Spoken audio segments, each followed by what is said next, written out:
This is Magic, the Interviewsening, your home for the quest for ancient secrets and trade secrets, and your #1 source for Magic Interviewsening.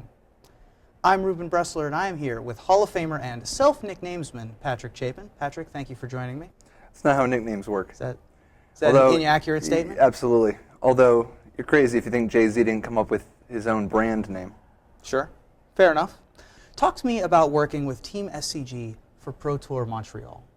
It's the nut. I don't know. Playing with John Finkel, Zvi Maushevitz, Nassif, Rietzel, Sam, Tom. I mean, everybody. It's awesome. And getting to prepare for a couple weeks beforehand. It's some of the most fun time. That's the Magic I love the most, is the 2 weeks leading up to a Pro Tour. All the experimentation, the purpose. Like, we're all in this together. We're trying to accomplish this thing. We're trying to figure these things out, but we're also thinking outside the box, and we're trying different ideas. And it is a lot of fun.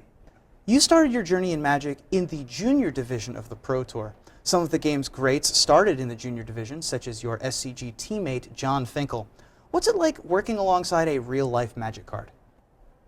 Working alongside a real-life Magic card? Yeah. Does he try to work Shadow Mage Infiltrator into decks where it doesn't belong, or? I mean, John's definitely has a proclivity to play the various Shadow Mage Descendants. Like, he was experimenting with this blue-black deck that used Scroll Thief for this tournament.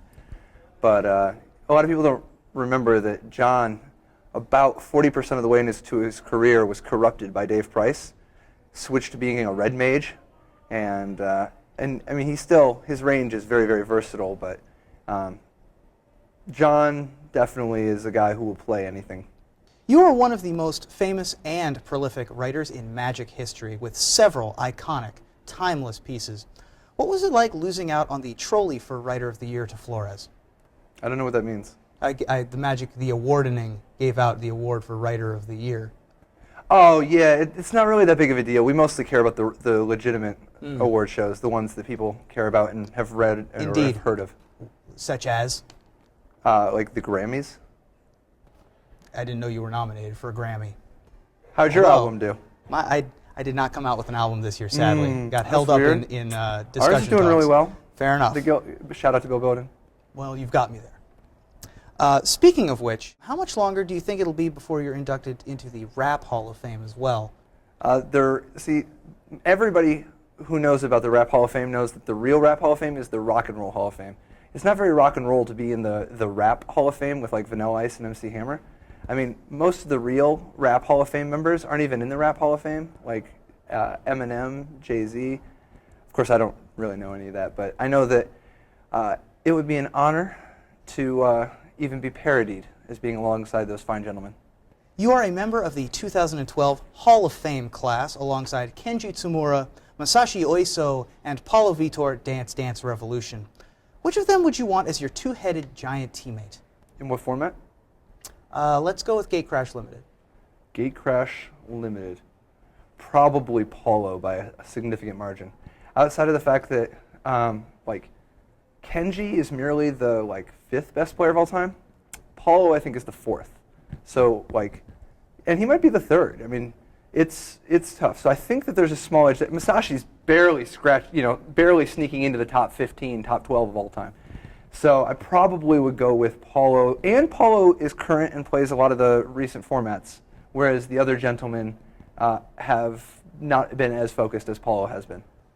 You are known as the innovator, which the dictionary that I have defines as one who begins or introduces something new. You know what's interesting? It says nothing about winning. Why is that? Because that's not the definition. Right, but I'm saying your nickname, the innovator. Yeah, but you looked up a definition. I looked up the dictionary definition. I was wondering why your nickname would have nothing to do. You keep saying nickname. Your name. Why your name has nothing to do with winning. Your name's Reuben. It has to do with delicious corned beef sandwiches. Correct. Nothing to do with winning. I don't know. I think that you can win with a good corned beef sandwich. Yeah. So how's your Hall of Fame ring? Well, yeah, I suppose you have me. And you have a new token. Congratulations. That's very exciting. Absolutely. I've never been on a human token before. Yeah. It's pretty exciting. You are the blue-themed one of the 5 tokens this time around. What are the odds? Is that Is that because you're sad? No. No? No, Blue you is, sure? yeah, Blue, it just so happens, is like, it's a song by Eiffel 65. All of the musicians got first pick in terms of which, musical artists to be most like. And so I went with the Europop because it's going to be very similar to my next album. I mean, we're all friends here. Do you want a hug? Are you asking me if I need a hug? I'm asking if you need a I hug. wouldn't say need. Appreciate, like perhaps. a hug? Yeah, absolutely. All right, Sure. I'll come over. All right. But, okay, here we go. So I'm here for you. Oh, that was lovely. I appreciate that. If you were playing, what guild would you be hoping to play at Grand Prix Charlotte? Probably Boros, followed closely by Orzhov or Gruul.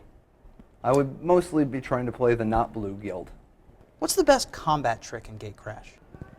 The best combat trick in Gatecrash.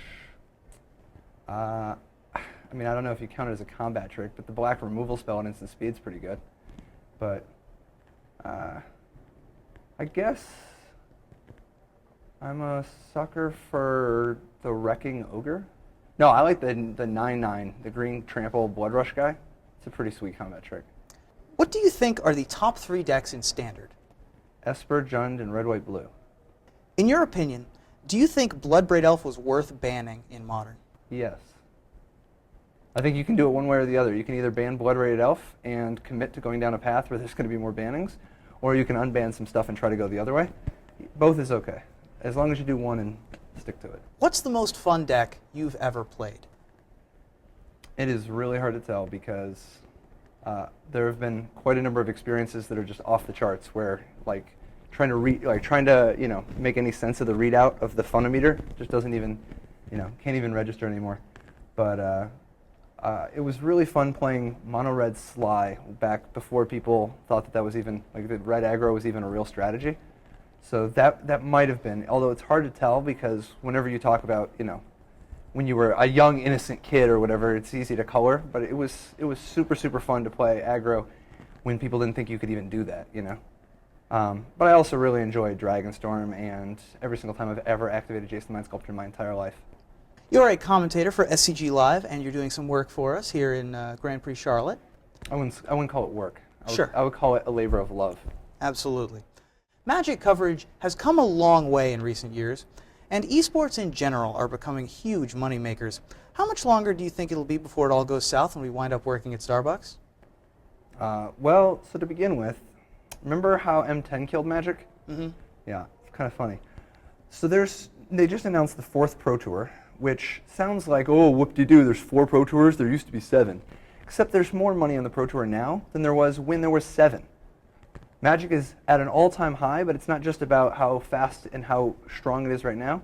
It's the direction it's moving. And besides, at the end of the day, it's not about waiting for somebody to give you some handout, being like, I sure hope that, that the golden goose continues to deliver golden eggs to me. It's so much of the benefit from being a pro Magic player are the opportunities that you come in contact with, the skills you learn, the contacts you meet, the places you go, the experiences you have. If for whatever reason, all of us decide to do something different, there's no shortage of opportunities that have come as a result of the time that we spent here with Magic. But as it turns out, Magic's going to go forever because Magic is actual DI. And now my last question. And this is one that I'm sure everyone at home wants me to ask because people have been wondering it for years and they're expecting me to ask you, so here it goes. What size dress do you wear? It's not really a regular size. I usually, if I'm going to wear something that's actually fitting, it has to be tailored for me because I have slightly unusual, I have proportions that are not usually on the JCPenney rack, if you know what I mean. Sure. But no. Is that a sex thing? What do you mean?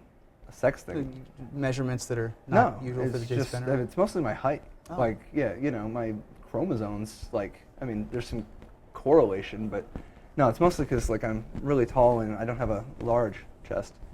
And I don't really have childbearing hips and I have a flat butt. It's okay. We love you anyway.